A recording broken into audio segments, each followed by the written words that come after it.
De pastor para pastor, de líder para um líder, um outro líder. E este momento que nós vamos passar juntos, te convido aí a sentar um pouquinho, pegar aí a sua Bíblia, um papel, uma caneta, um caderno, para que a gente possa meditar um pouco, tomar um café junto. Olha que lindo aqui, da nossa conferência Amar e Servir, que é realizado pela nossa igreja, que este é o nosso lema, Amar a Deus e ao próximo e servir, tanto a Deus e ao próximo. E hoje eu quero conversar contigo, por isso esse título, dessa série de podcast, que é de pastor para pastor, ou líder para um líder, porque como pastor, como líder, eu sinto dores, e essas dores também muitos líderes sentem. E eu queria compartilhar com vocês um pouco sobre isso, e talvez algum caminho para que você consiga resolver situações, que Deus traga luz para que essa dor seja curada dentro do seu ministério, dentro da sua liderança. E uma dor que muitos líderes sentem, talvez a grande maioria, é a falta de engajamento dos seus liderados. Você já sentiu isso? As pessoas não vão na mesma frequência que você, não tem a mesma pegada, o mesmo ritmo.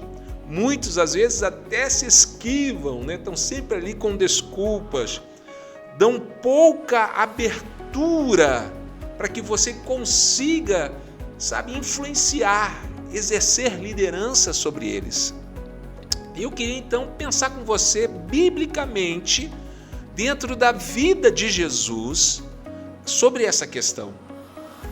Porque Jesus, ele fez toda a diferença, o seu ministério, toda a diferença.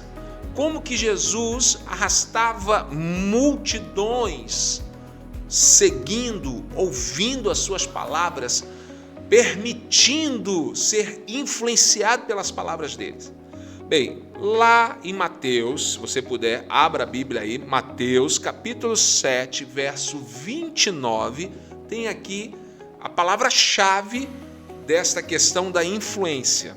Está escrito assim: porque as ensinava, ou seja, Jesus ensinava como tendo autoridade, e não como os escribas. Os escribas eram os religiosos da época. Então, o que Mateus aqui está nos falando a respeito de Jesus? Que a grande diferença, que a multidão seguia Jesus, é porque Jesus não era como os escribas, mas Jesus tinha um diferencial, ele tinha autoridade. Qual a diferença aqui? Os escribas tinham títulos, tinha, um título. Aqui eu poderia até usar algo que as duas coisas são boas e estão disponíveis para todo cristão, que é poder e autoridade.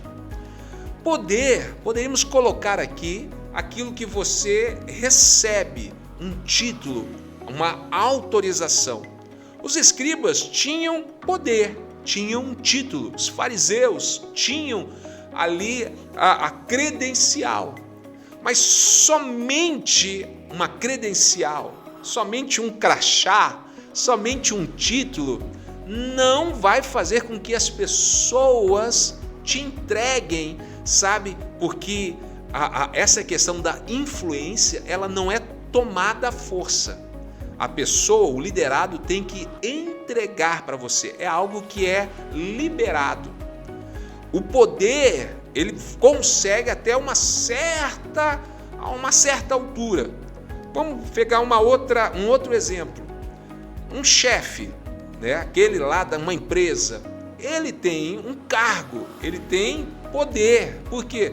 Porque ele pode te mandar embora do teu trabalho.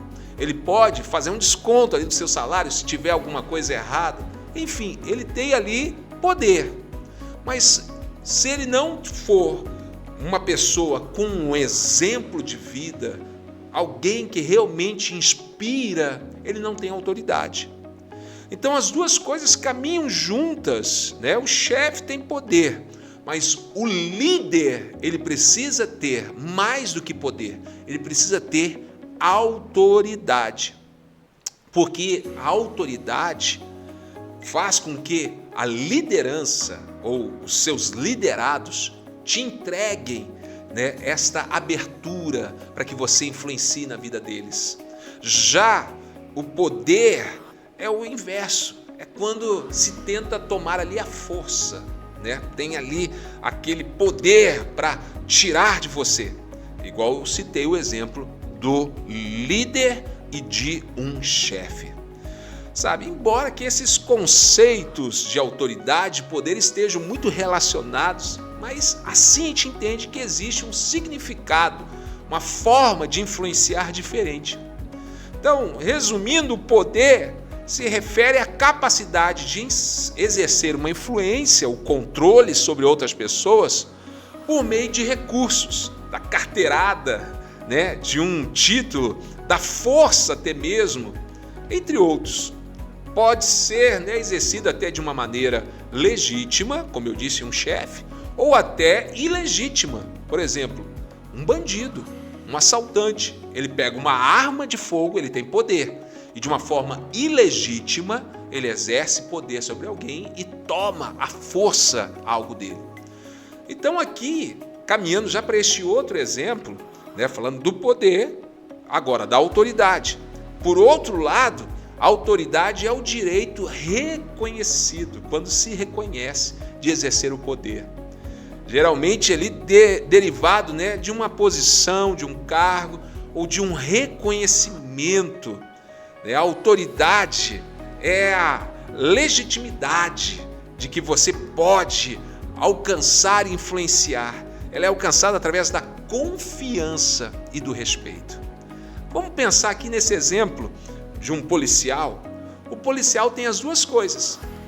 O policial, ele tem o poder, ele carrega uma arma na sua cintura, uma arma de fogo, ele tem o poder, mas também tem a autoridade. Por quê? Porque ele tem ali a sua função de proteger a sociedade.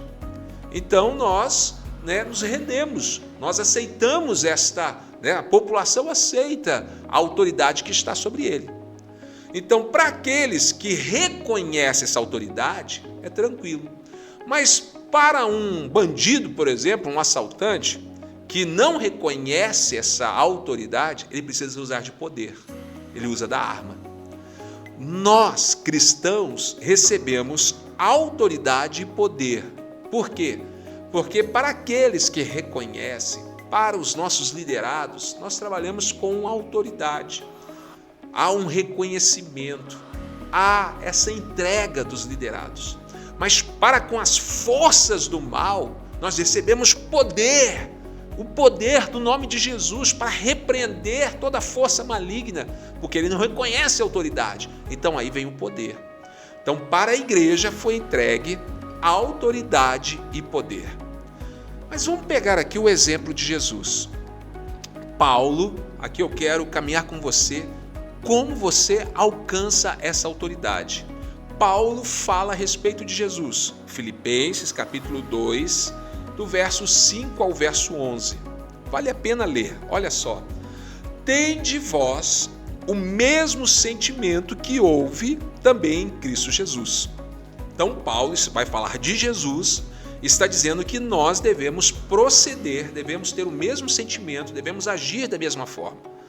Pois ele, subsistindo, falando de Jesus, subsistindo em forma de Deus, não julgou como usurpação ser igual a Deus. Antes a si mesmo se esvaziou, assumindo a forma de servo, tornando-se a semelhança, né, de homens, reconhecido em figura humana, si mesmo se humilhou, tornando-se obediente até a morte de cruz. Pelo que também Deus o exaltou sobremaneira e lhe deu o nome que está acima de todo nome, para que ao nome de Jesus se dobre todo o joelho, nos céus, na terra e debaixo da terra, e toda língua confesse que Jesus Cristo é o Senhor, para a glória de Deus Pai. ou seja, é entregue toda a autoridade. Isto que Paulo está falando a respeito de Jesus, ele diz que está disponível para todo cristão, para todo líder cristão, que é a autoridade. Deus o exaltou. Qual é a base para que você tenha autoridade? Se encontra neste texto. Primeiro, ele sabia quem ele era. Em Cristo Jesus, subsistindo em forma de Deus, ele sabia que ele era Deus, ele sabia que é o Filho de Deus. Então, o primeiro ponto para você ter essa autoridade é você ter muito claro a sua identidade, saber quem você é. Você é o Filho de Deus. A autoridade se inicia na identidade, em você saber quem você é. Só que é a soma da identidade com outro ponto que está neste texto, que vai trazer essa autoridade sobre você.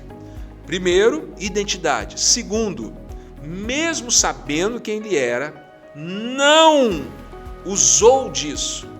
Não, fez disso como um poder. Eu sou, todo mundo tem que me obedecer. Pelo contrário, o que ele fez? Se humilhou.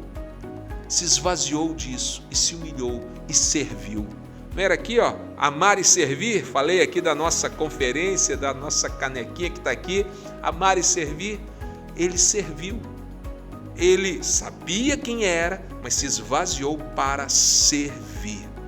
A identidade é a soma daquele que sabe quem é, identidade, com a humildade e se posicionar para servir. A matemática da autoridade é a somatória da identidade mais humildade. Clareza de quem você é, mas também se esvaziar disso para servir. Humildade. Eu gosto muito de uma frase que diz o seguinte: humildade é pensar, ou humildade não é pensar menos de você. Por isso a sua identidade ela é firme. Não vou pensar menos de mim. Eu sou um pobre coitado, eu sou tão pequeno. Não é isso não. Você sabe quem você é filho de Deus. Então não é pensar menos de você, é pensar menos em você. Aí entra o que? Servir. Humildade é amar o próximo, servir ao próximo, honrar o próximo, amar a Deus e amar o próximo. Então este é o princípio e a porta de entrada para a autoridade é quando as pessoas sentem que você se importa, que você ama, que você está ali para servir. A porta de entrada para que essa dor, como eu comecei dizendo, aonde as pessoas não se engajam, as pessoas não te entregam essa liberdade para que você seja uma autoridade sobre ela e elas engajar mais, trabalhar contigo. A porta de entrada, elas sentirem que você tem a sua identidade firmada, você sabe quem é, você sabe onde você quer chegar, mas a sua posição não te faz agir de poder sobre elas, mas é autoridade, porque você se importa, você ama, você está ali para servir.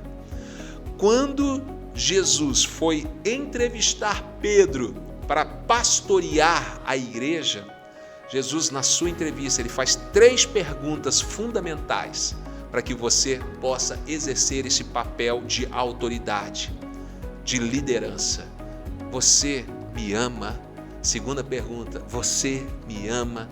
Terceira pergunta, você me ama? O amor é a porta de entrada. Amar a Deus, amar o próximo, servir a Deus e servir ao próximo.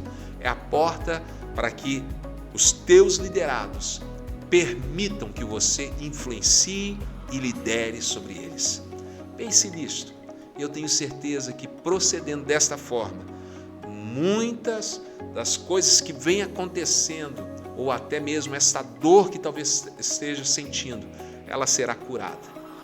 De líder para um outro líder, de pastor para pastor. Deus te abençoe. Sábado que vem teremos uma nova palavra especial para você, líder e pastor. Um abraço.